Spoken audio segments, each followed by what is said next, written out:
I was 13 when the Germans invaded Poland.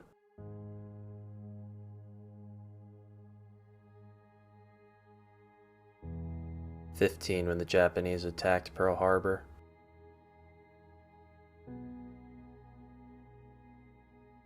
17 when the Italians surrendered to the Allies.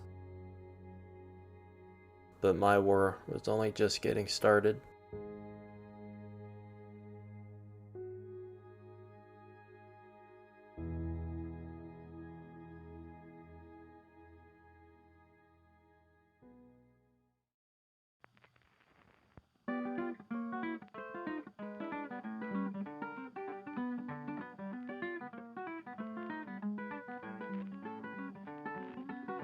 I shipped out for basic in June of 1944. I just turned 18 in April and just needed a change of scenery.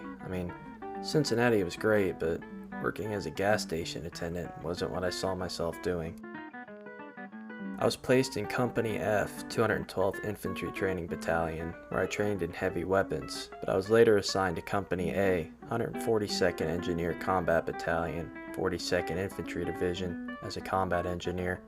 We were the guys building bridges and roads, destroying enemy positions with explosives and flamethrowers, and setting up communication systems.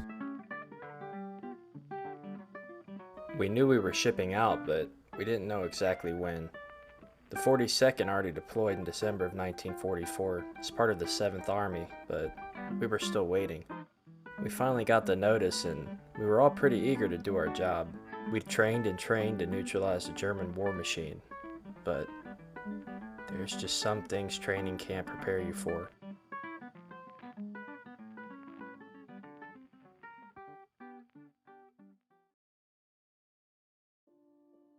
We arrived near the end of January. We landed in Marseille, a southern French port that French fighters only had just liberated in August. When we arrived, the 42nd was already engaged in fierce combat in the Alsace region. This was where I, like many others, received our baptism by fire. Skirmish after vicious skirmish, we were able to drive the Germans back until we eventually eliminated the Colmar pocket. We closed in on the city of Strasbourg, advanced into the Saar, and saw heavy combat during our assault on the Siegfried Line.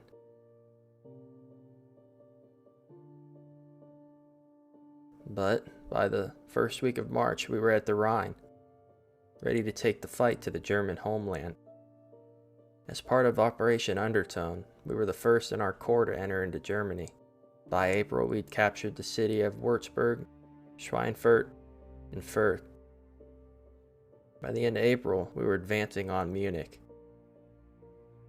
But that's where something stopped us and shook me to my core.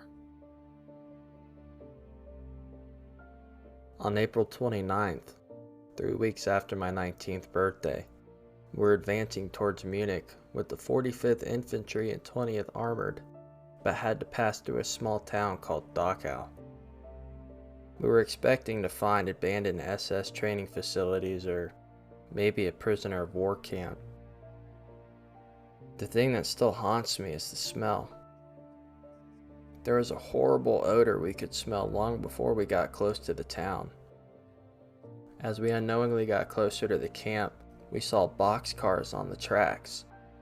We were finally able to identify where and what the odor was. Thousands of bodies were being left to rot, not just in the cars themselves, but on the ground surrounding the tracks, and even on the main road.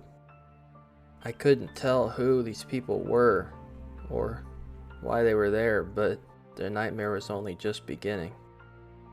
We entered through the camp gates and saw what I can only describe as hell on earth.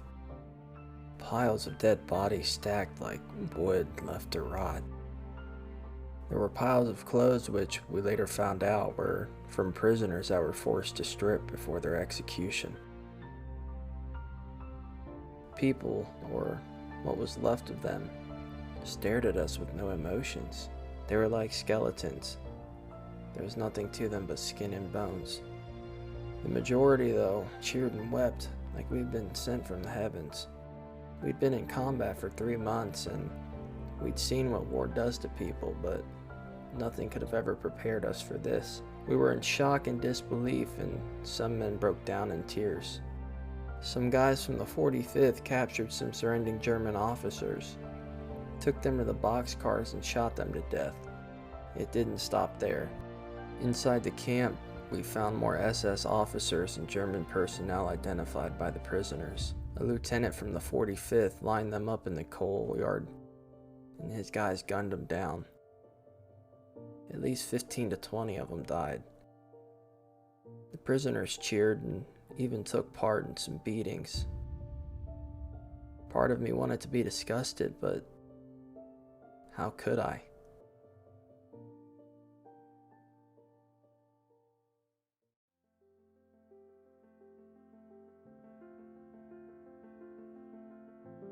Medical personnel eventually arrived a few days later. Most of the infantry and armored divisions moved on to continue towards Munich. The engineers stayed behind to help with the cleanup of the camp.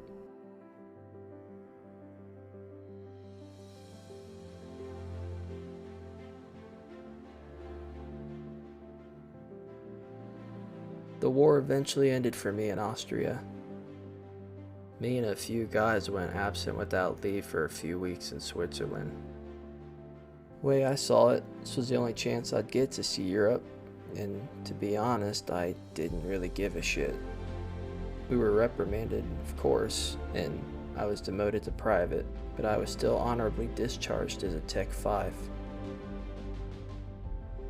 I never talked about my experiences in the war to my family. How could I? They wouldn't understand.